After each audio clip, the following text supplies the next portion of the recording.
आज की इस वीडियो में बात करेंगे जेस्टोफोर 200 सॉफ्ट जेलेटिन कैप्सूल के बारे में।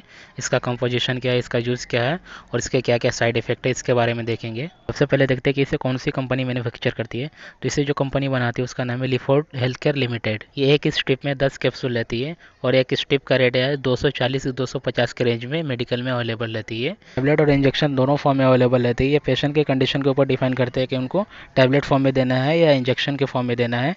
हर पेशेंट पे ये वेरी करते हैं। देखते हैं कि इसका कंपोजिशन क्या है। तो इसका जो कंपोजिशन है उसका नाम है progesterone natural micronised. Natural micronised का मतलब है इसमें जो प्रोजेस्टेरोन रहेगा वो नेचुरल रहेगा, उसको नेचर के जरिए निकाला जाता है। जैसे कि प्लानट से या अदर सोर्स से उसको निकालते हैं और उसको एक्सट्रैक्ट करते हैं, स्मॉल स्मॉल पार्टिकल में रिड्यूस कर देते हैं और फिर उसको माइक्रोनाइज करते हैं, फिर उसका सॉफ्ट जेलेटिन कैप्सूल बनाते हैं। इसमें जो हार्मोन है वो जो फीमेल का हार्मोन रहता है प्रोजेस्टेरोन, उससे मिलता जुलता रहता है, इसलिए इसको नेचुरल माइक्रोनाइज हार्मोन बोलते हैं। देखते हैं कि प्रोजेस्टेरोन माइक्रोनाइज कैप्सूल का इस्तेमाल कहाँ कहाँ होता है।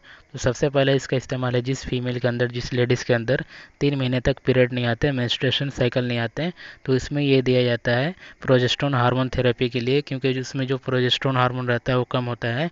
तो ये जो नेचुरल हार्मोन रहता है ये जाके प्रोजेस्टेरोन हार्मोन को इंक्रीज़ कर देता है। जो प्रोजेस्टेरोन हार्मोन रहता है कम, उसके लेवल को ये बढ़ा देता है और उसको पीरियड आना चालू हो जाता है। इसके अलावा इसका इस्तेमाल मोनोपॉज में किया जाता है। मोनोपॉज से पहले क्या होता है, कोई फीमेल के अंदर प्रोजेस्टेरोन हार्मोन कम रहता है जिसकी वजह से उनको पीरियड आना कम हो जाता है या पीरियड नहीं आते, क्योंकि लेक ऑफ प्रोजेस्टेरोन हार्मोन की वजह से।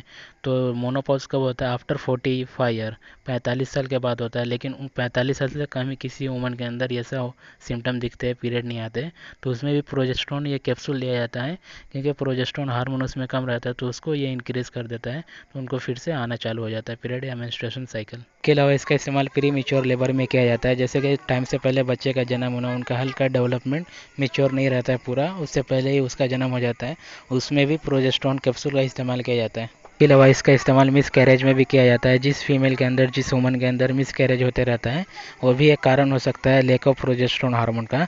इसके लिए प्रोजेस्टेरोन का कैप्सूल दिया जाता है जिस फीमेल के अंदर मिस कैरेज होते रहता है उसके लिए।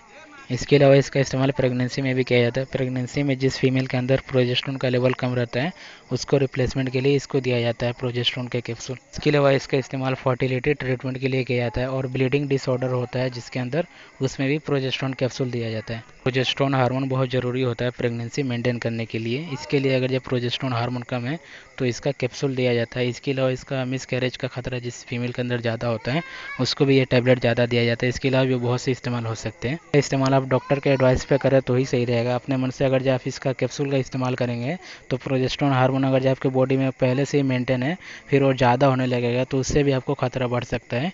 इसके लिए इसका इस्तेमाल करने से पहले आप डॉक्टर से सलाह ले लें, या डॉक्टर का प्रिस्क्रिप्शन होना चाहिए इसका, ये मेडिसिन लेने के लिए। देखते कि इसका क्या क्या साइड इफेक्ट हो सकता है। तो अगर इसका आप कंटिन्यू इस्तेमाल कर रहे हैं तो आपका वजन बढ़ सकता है, वेट गेन हो सकता है। जब आपको एब्डोमिनल पेन हो सकता है, पेट में दर्द हो सकता है, थकान महसूस हो सकती है इसको इस्तेमाल करने से, और हेडेक हो सकता है, सर में भी दर्द हो सकता है इसका इस्तेमाल करने से। तो क्या क्या सेफ्टी एडवाइस है। तो इसका इस्तेमाल आप प्रेगनेंसी में और ब्रेस्ट फीडिंग में कर रहे हैं, डॉक्टर का एडवाइस लेके या प्रिस्क्रिप्शन लेके तो सेफ़ है, अदरवाइज ये सेफ़ नहीं है।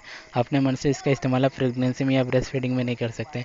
इसके अलावा इसका इस्तेमाल करने के बाद आप ड्राइविंग वगैरह ना करें तो बेहतर रहेगा, क्योंकि इसको इस्तेमाल करने के बाद आपको डिजीनेस, चक्कर वगैरह आ सकते हैं। इसके अलावा आप इसका इस्तेमाल करके मशीनरी का यूज़ ना करें, मशीन वगैरह ना चलाएं।